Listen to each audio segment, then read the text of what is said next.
As we all know, having the right tool for the job obviously is the best option. But sometimes there may be the right tool you may not even know exists. And I think in this case right here, I found the right tool that will take out a rear differential female drain plug. Now, I actually got this idea, this small YouTube channel called Bits of Wisdom. Very good channel. The owner of that channel is a retired automotive engineer that has about 40 years of experience with the powertrain and vehicles. So check his channel out. I got this idea from him, and I want to just give everybody a close up and why I think that this tool right here is the right tool for this job. So let's jump right into it. So what are we talking about here? First thing we're talking about is this thing right here.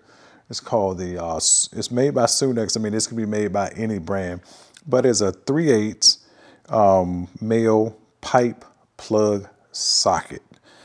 And here's that thing right here. Okay. This guy right here. And you see how that thing, there's the anvil on it is much shorter than normal. And it is a bit more square, and you can actually feel that it feels like it's a little sharper, so to speak. Now, conventionally, we would take something like a 3/8 socket like this, and we're going to show you some differences of why I think this here, or any one of these sockets here, is not the best choice. They do work, but I've seen it in many videos. It does work, but especially if you have ones that seized and tight and you're really trying like not to round it out. Now, if you have one that's somewhere been in Florida or a state like that, that's probably been taken out regularly, it's probably okay to use this here. But let me show you the difference between this and the pipe plug socket here. Here, this is right here, just so as anybody know, this is the GM part number for this, and what this is the rear differential plug for my 2006 Colorado. This same plug may work for, well, I'm almost for certain to work for multiple GM vehicles.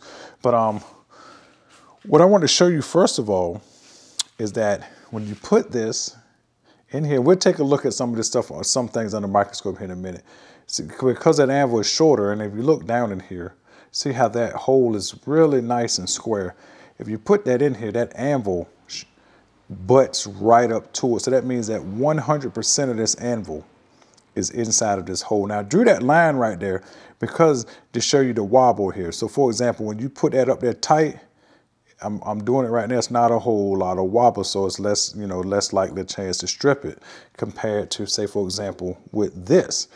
Although this has a detent in it, if you shove it in, it goes to the bottom, but look, 100% of that anvil is not touching inside of this here. And take a look at this. Let me get this in a good orientation. Well, that's good enough. If you look at this now, look at that wobble that you have there because of that reason, because this right here, the end right here, is not butting up against this thing. And additionally, where's my little pick at? I'm going to try to see if I can show you down in here real good. Now, if you look down in here, inside of this thing here, you will see the bottom here is a circle right here. But you see these little corners here? They are not all that aggressively, I guess, I don't know, is it chamfered? I guess I don't know if that's the right word. You see how the little indentation right here is not too aggressive, but look, and take a look at how aggressive, say, the chamfering is on this. That's another thing that probably I would assume assists with making 3/8 ratchets wobble. Let's take a look at another one. I'm just going to show some quick examples here and see how this one ain't so aggressive, but it's still more aggressive than this thing here. Let me show you one last one. This here is gear wrench, and see if I can get that into focus now. Back up. Yeah, see how aggressive that is in terms of right here on the edges. Now let's take a look at this guy, our little tool in hand here. See, right around the edges, this is not all that aggressive. I can't really, let's see, because it's black. Let's see now. See, it's not all that aggressive at all. So that means that because of that reason, and I think because the inside here is not all that aggressive down, say in the corners here, in the corner here, in the corner here. If you put this in again, and not only that, because this thing right here, 100% of this anvil is inside of the hole here, and it butts right up to it. So again, if you put that right to it, you get some wobble, but it's, I mean, it ain't gonna never be 100, but I mean, the wobble, I mean, is not all that, you know, not that pronounced as you could feel when you put this one in here and here. And again, even if you put, let's just say, a socket straight up to it, I mean, a ratchet, I mean, you still get that. You see 100% of the anvil is not in there. See, that's the problem, because it doesn't butt up against it. You have more of a chance to wobble and not be in there exactly going like perpendicular to the center of the fuel plug. But again, with this, I just want to stress that fact, because this is much shorter, it butts right in there, and 100% of it fits right in there just like that. So again, this tool here, I haven't used it yet. And again, don't do like I did. I actually rounded out my fuel plug on my truck. I'm gonna make a video about that soon enough, but not right now. Once I actually get the fuel plug out, I may just have to drill it out and use an extractor and get it out that way. But if I do that, I'm gonna have to spend a lot of time making sure the differential is clean on the inside. But I'm gonna get it out. It's just might take me a while. So anyway, let's go ahead and we're just gonna take a quick look under the microscope here at things and just see what things looks like. So let me go ahead and start recording now. And first thing we're gonna do is we're gonna go ahead and put the bolt up under here. I mean the fuel plug. Let's zoom this in real quick. Let's see here. Just want to look at the inside of that. Now, if you look right down, let me get a little flashlight here, because I want to.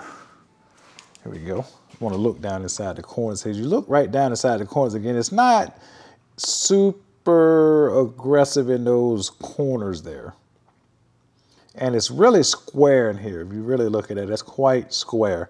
Now, if you take a look at say something like this, so far back, but I guess we can make do with what we have here. Now you can see that, I mean, it's relatively square, but if you look at the edges around the edge of the anvil is kind of round-ish. That's why this one feels more soft around the edge versus the 3/8 drive pipe plug socket. So let's take a look at that one. Let me show you what I mean. Let me get the best focus on that. Now you see how really square that is, and the aggressiveness up here is not all that aggressive here, but turn it up this way, and as you can see, it's a bit more square. I mean, that's way more square than the 3/8 drive. Okay, and just to make that point a little bit more, let's just put these head to head here a little bit. Let me get this zoom right. And if you look at, this is a 3/8 extension here. Just head, I'm gonna just put the detent down. But if you look at this head to head, try to get this as best as I can here. You can see that the edges are more rounded and the corners are more aggressive in terms of the, again, I don't know if this is what you call beveling or chamfering or whatever, but the corners are way more aggressive in that regard. And again, if you look at the anvil length is what, 2/3 the length of the chrome anvil. So that means you get 100% of this one right here inside of the hole. So if we put this in here like this, that butts right up to that. Make that zoom a little bit better. That butts right up to that, just like that. You don't see a hole. You see how much movement that you have there if you just butt it right up. I'm just doing a little test with my hand. Now let's put the 3/8 in here, the 3/8 adapter. Whoops. And again, it's hard to say. Well, you can't really turn it because the detent right here is pushing it up against the wall. So that's not really a fair comparison. But a fair comparison is just wobbling it back and forth like this. And you see, it's kind of hard to show you on the here, but you've seen on the camera already that this right here wobbles a bit. You see how much that, well, let's turn it this way right here. See how much wobble is right there. All right, let's do the same thing again with this one real quick, so you just got that fresh in your mind. The wobble is not as much. So that said, this has been a video of the brand doesn't matter, but again, I'll have a link down in the description if you're interested. This is a 3/8 male pipe plug adapter. This is what I feel like, based on what I read from an automotive engineer who watched this channel, which is Bits of Wisdom, that this right here would be the right tool for the job if you are removing your rear differential field plug.